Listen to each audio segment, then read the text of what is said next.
19 ரன்னில் all out. தொடங்கிய சில நிமிடங்களிலேயே முடிந்த இரண்டாவது ஓடிஐ மேட்ச் ஆப்கானிஸ்தானுக்கு வரலாறு காணாத அதிர்ச்சி கொடுத்த இந்திய அணி. அதாவது நம்முடைய இந்திய அணி தற்போது ஆப்கானிஸ்தானுக்கு எதிரான கிரிக்கெட் தொடரில் விளையாடி வருகிறது. 3 ஒருநாள் போட்டிகள் மற்றும் ஒரு டெஸ்ட் போட்டி என 2 விதமான ஃபார்மட்டில் இந்த தொடரில் இந்த இரு அணிகளும் விளையாடுகிறது. இதில் முதலாவதாக டெஸ்ட் தொடர் நடைபெற்றது. அதுவும் ஒரே ஒரு டெஸ்ட் போட்டிதான். இந்த இரு அணிகளுக்கும் இடையே அந்த ஒரு டெஸ்ட் போட்டி தொடங்கி அந்த போட்டியில் இந்திய அணி பிரம்மாண்ட ரன் குவிப்பை செய்தது மட்டுமில்லாமல் இன்னிங்ஸ் வெற்றியையும் பதிவு செய்திருந்தது. அதனைத் தொடர்ந்து 3 ஒருநாள் போட்டிகள் கொண்ட தொடர் நடைபெற்று வருகிறது. இதில் முதல் போட்டி அண்மையில்தான் நடந்து முடிந்திருந்தது. அந்த போட்டி 50 ஓவராக விளையாட முடியாமல் மழை குறுக்கிட்டதால் அந்த முதல் ஒருநாள் போட்டி 25 ஓவர் போட்டியாக மாறியது. இதனால் இந்த முதல் ஒருநாள் போட்டி மீதான எதிர்பார்ப்பு என்பது இன்னும் அதிகமானது. அந்த எதிர்பார்ப்புகளுக்கு தீனி போடும் வகையில்தான் அந்த முதல் ஒருநாள் போட்டியின் ரிசல்ட்டும் இருந்தது. ஏனென்றால் அந்த முதல் ஒருநாள் போட்டியில் முதலில் பேட்டிங் செய்த ஆப்கானிஸ்தான் அணி 25 ஓவர்கள் முடிவில் 194 ரன்கள் வரை எடுத்துவிட்டது. இந்த ஓவருக்கு 194 ரன்கள் என்பது மிகப்பெரிய இலக்குதான். ஆனாலும் அவ்வளவு பெரிய இலக்கை அசால்ட்டாக எளிதாகவே சேசிங் செய்து இந்த போட்டியில் இந்திய அணி வெற்றி பெற்றிருந்தது. அந்தளவுக்கு இந்திய அணியின் அணுகுமுறை என்பது இந்த ஆப்கானிஸ்தான் தொடருக்கு எதிராக கடந்த போட்டி வரையிலும் வெறித்தனமாக இருந்தது.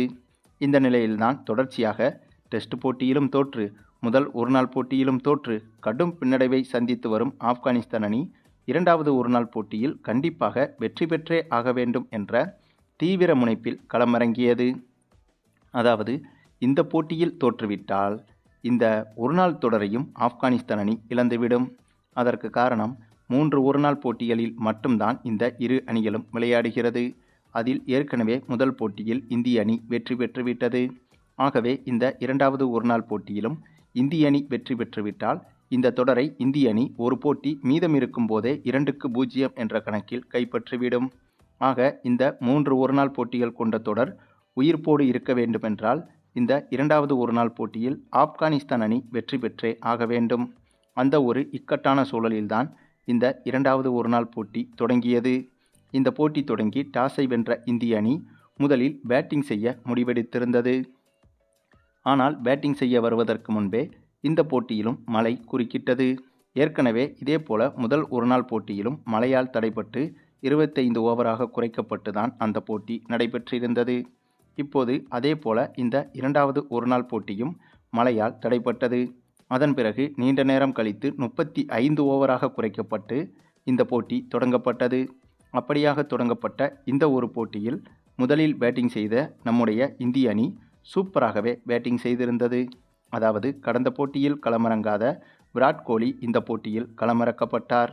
அதுவும் இந்த போட்டியில் ஓப்பனிங்கில் விராட் கோலியும் ரோஹித் சர்மாவும் களமிறங்கினார்கள். இந்த ஒரு ஓப்பனிங் ஜோடியை யாருமே எதிர்பார்த்திருக்கவும் மாட்டார்கள். அந்தளவுக்கு திடீரென ரோஹித் சர்மாவும் விராட் கோலியும் ஓப்பனிங் இறங்கி அப்படி இறங்கிய இந்த இருவரும் இவங்களுக்கு வயசே ஆகலை அப்படிங்கிறத மீண்டும் ஒரு முறை நிரூபித்து காட்டினார்கள். ஆமாங்க, இந்த போட்டியில் ஓப்பனிங் இறங்கிய இந்த இருவரும் அதிரடியில் வெளுத்துவிட்டனர். கிட்டத்தட்ட 27 பந்தில் விராட் கோலி அரை சதம் எடுக்க, அதே போல வெறும் 21 பந்தில் ரோஹித் சர்மா அரை சதம் எடுக்க என ஆரம்பமே அதிரடியில் மிரட்டியது இந்திய அணி. பின்னர் அதிரடியாக விளையாடி வந்த ரோஹித் சர்மாவும் விராட் கோலியும் அடுத்த சில ஓவர்களிலேயே விக்கெட்டை இழந்தனர்.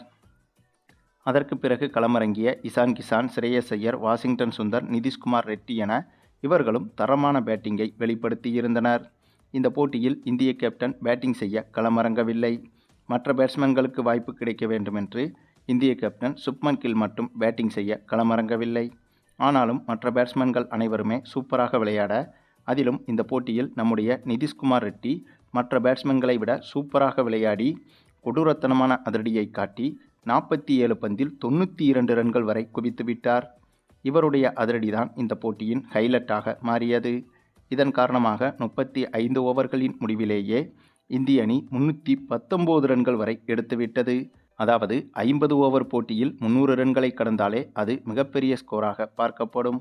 அப்படி இருக்கும்போது மழை பெய்து ஓவர்கள் குறைக்கப்பட்டு இந்த போட்டி 35 ஓவராக நடத்தப்பட்ட போதும் அந்த 35 ஓவர்களிலேயே 319 ரன்களை இந்திய அணி குவித்திருப்பது என்பது மிகப்பெரிய உலக சாதனைதான்.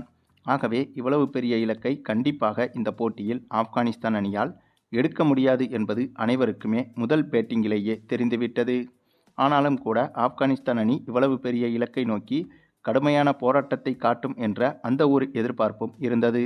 அப்படிப்பட்ட எதிர்பார்ப்புகளுக்கும் முற்றுப்புள்ளி வைக்கும் விதமாக நம்முடைய இந்திய அணி அடுத்து தாறுமாறான சம்பவம் ஒன்றை செய்திருந்தது.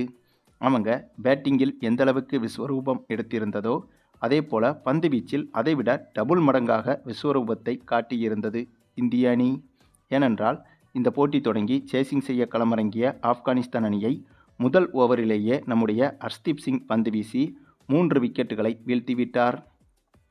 அதாவது ஆப்கானிஸ்தான் பேட்ஸ்மேன்கள் இந்த போட்டியில் நிதானமாக விளையாட முயற்சியே செய்யவில்லை. அதற்கு காரணம் இந்த போட்டியில் தோல்வியடைந்தால் இந்த தொடரை இழந்து விடுவோம் என்ற அந்த ஒரு விஷயம் ஆப்கானிஸ்தானுக்கு நன்றாகவே தெரியும். ஆகவே வந்தா வருது போனா போகுது என அதிரடியை மட்டுமே கையில் எடுத்தது ஆப்கானிஸ்தான் அணி. அதை சரியாக பயன்படுத்தி கொண்ட இந்திய பவுலர்களும் அதற்கு தகுந்தது போல பந்து வீசி விக்கெட்டுகளையும் அடுத்தடுத்து வீழ்த்தினார்கள்.